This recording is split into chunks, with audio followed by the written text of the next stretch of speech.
Assalamualaikum warahmatullahi wabarakatuh. Halo teman-teman, pada video kali ini kami akan menyampaikan ringkasan materi kegiatan natural yang berjudul Jalan Surga Para Pendidik dan Karakteristik Menjadi Seorang Pendidik. Di sini kami terdiri dari 4 anggota kelompok, yaitu Ainul Muslimah dengan NIM 22231002, Epita Sari dengan NIM 22231010, Anisatul Hasanah dengan NIM 22231005, dan Pindri Diana Gusti dengan NIM 22231062 dari Departemen Pendidikan IPA. Oke, langsung saja pada materi pertama. Karakteristik menjadi seorang pendidik. Menjadi seorang pendidik memerlukan karakteristik tertentu yang dapat membantu mereka untuk efektif dalam perannya. Berikut beberapa ciri-ciri pendidik yang baik. Yang pertama, pendidik bergairah dalam mengajar dan belajar. Yang kedua, sabar dan empati terhadap siswa. Yang ketiga, kemampuan komunikasi yang baik. Keempat, berpengetahuan luas dan kompeten di bidang studinya. Yang kelima, kreatif dan inovatif dalam metode pengajarannya. Yang keenam, beradaptasi dan fleksibel terhadap gaya dan kebutuhan belajar yang berbeda. Yang ketujuh, keterampilan organisasi dari manajemen waktu yang baik. Di Indonesia, pemerintah juga telah menekankan pentingnya pendidikan karakter bagi para pendidik.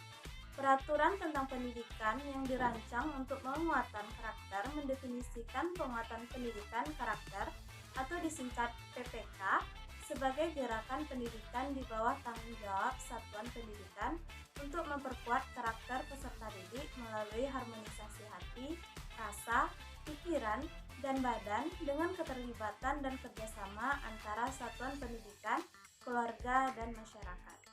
Beberapa karakteristik yang harus dimiliki oleh seorang pendidik. Yang pertama, seorang pendidik harus mampu menjelaskan dengan baik dan efektif sehingga mudah dipahami oleh siswa.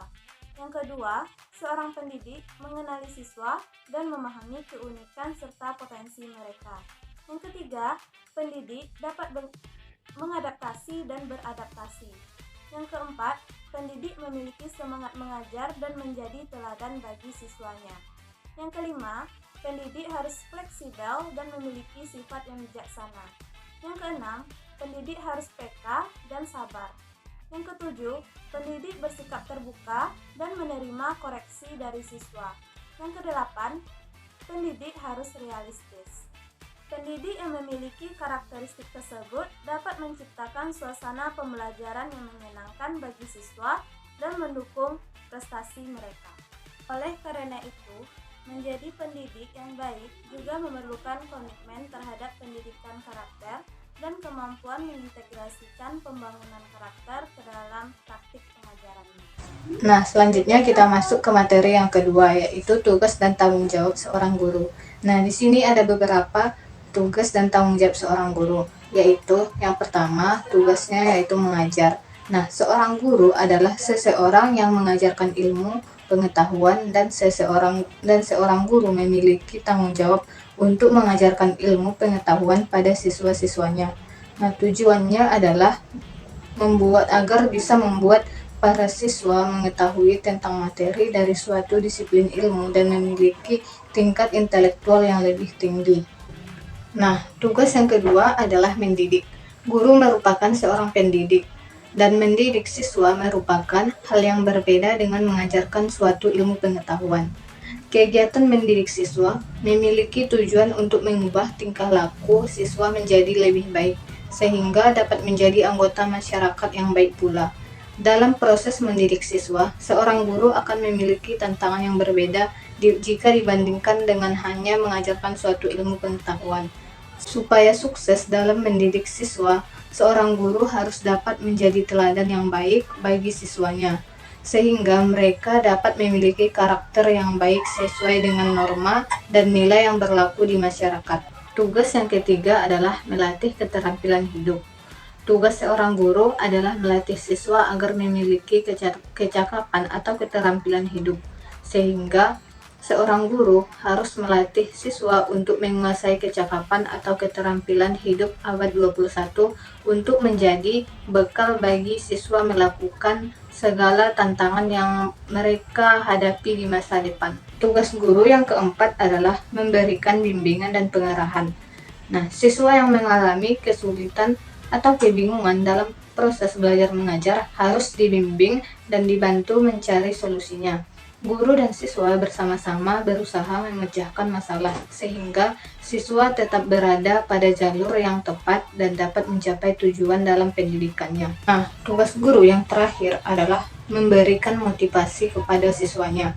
Nah, bentuk dorongan dan motivasi yang dapat dilakukan seorang guru adalah dengan berbagai cara. Misalnya, memberikan hadiah, memberikan pujian, ataupun bisa dengan cara memberikan penghargaan. Nah, tujuannya adalah agar siswa-siswa selalu berusaha keras untuk menjadi lebih maju. Saya akan membacakan konsep dan pilar pendidikan. Ada 3 konsep atau pilar pendidikan, yaitu yang pertama ada ing ngarso sing tuludo, dan yang kedua ada ing madyo mangun karso, dan yang ketiga ada tut wuri handayani. Ketiga pilar ini berperan penting dalam membentuk pendidikan dan pengembangan karakter anak. Keluarga merupakan pilar utama pendidikan karena orang tua merupakan guru pertama dan teladan bagi anak-anaknya. Sekolah menyelenggarakan pendidikan formal dan bertanggung jawab mengembangkan kompetisi kognitif, pedagogi, dan psikomotorik anak siswa. Masyarakat termasuk tetangga dan masyarakat juga berperan dalam pendidikan dengan menyediakan lingkungan yang mendukung pembelajaran dan pengembangan. 3 pilar tersebut baru bersinergi untuk menjamin keberhasilan pendidikan anak.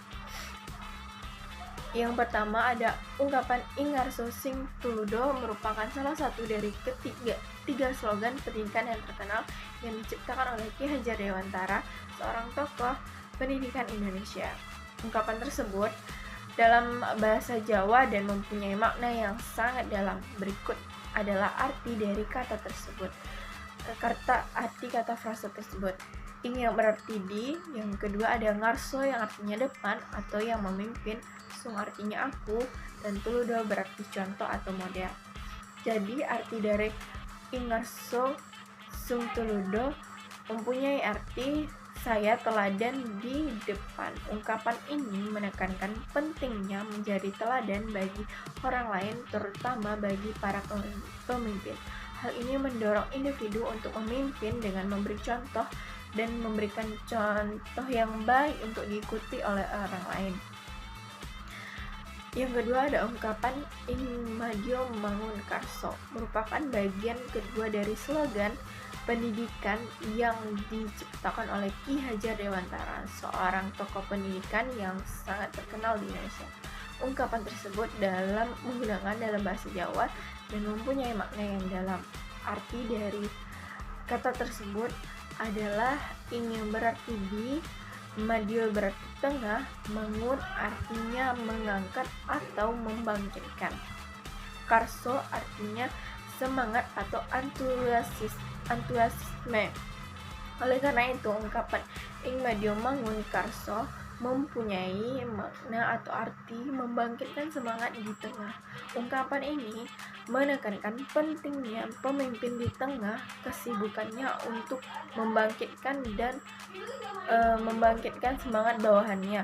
Ing madyo mangun karso di samping memberikan bimbingan dan arahan, ya tentu saja sebagai orang tua tak hanya memberikan teladan semata. Yang ketiga ada ungkapan tut wuri handayani, adalah salah satu 3 slogan pendidikan yang diciptakan oleh Ki Hajar Dewantara, seorang tokoh pendidikan di Indonesia.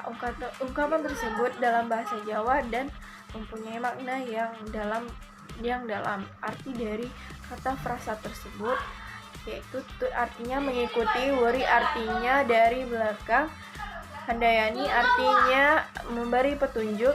Oleh karena itu, ungkapan tut wuri handayani mempunyai Arti memberi petunjuk dari belakang sambil mengikuti ungkapan ini menekankan pentingnya memberikan bimbingan dan dukungan kepada mereka yang mengikuti di belakang kita. Hal ini mendorong individu untuk bersikap suportif dan membantu orang lain, terutama mereka yang masih belajar dan berkembang. Baiklah, itulah materi yang saya sampaikan mengenai konsep atau pilar pendidikan. Jalan surga para pendidik. Nah, yang pertama, life mapping mahasiswa pendidikan. Life mapping ini merupakan rencana garis besar yang berisikan apa tujuan kita selanjutnya. Nah, pada life mapping ini arahnya juga berbeda-beda dan langkah-langkah yang kita ambil juga berbeda-beda. Nah, selanjutnya, jika kita seorang sebagai mahasiswa tidak memiliki arah panduan, pastinya kebanyakan kita akan mengikuti arus orang atau kita ikut-ikut sama teman-teman. Nah, selanjutnya, HR Muslim Syahih juga mengatakan, saat ini kebanyakan arus mendatangkan kerugian. Dan selanjutnya, kita sebagai mahasiswa membuat life mapping ini akan dibuat harus berdasarkan Al-Quran dan hadis. Oke, selanjutnya yaitu panduan yang diturunkan menjadi jalan, di mana yang pertama yaitu panduan, yang kedua tujuan panduan, yang ketiga sarana, yang keempat pos yang kita lalui, yang selanjutnya rute yang dibuat antar pos, dan Al-Quran dan Sunnah, selanjutnya ridho Allah dan amal perbuatan, dan selanjutnya berzak rahim, dunia, kubur, dan yang terakhir perencanaan hidup atau life mapping. Nah, di sini mengapa life mapping itu penting? Karena peta konsep hidup akan memberikan kejelasan arah kehidupan sehingga menghasilkan visi dan misi hidup yang membuat kehidupan manusia lebih dinamis. Sehingga penggunaan peta hidup atau life mapping sangat penting agar kehidupan seseorang terarah dan jelas.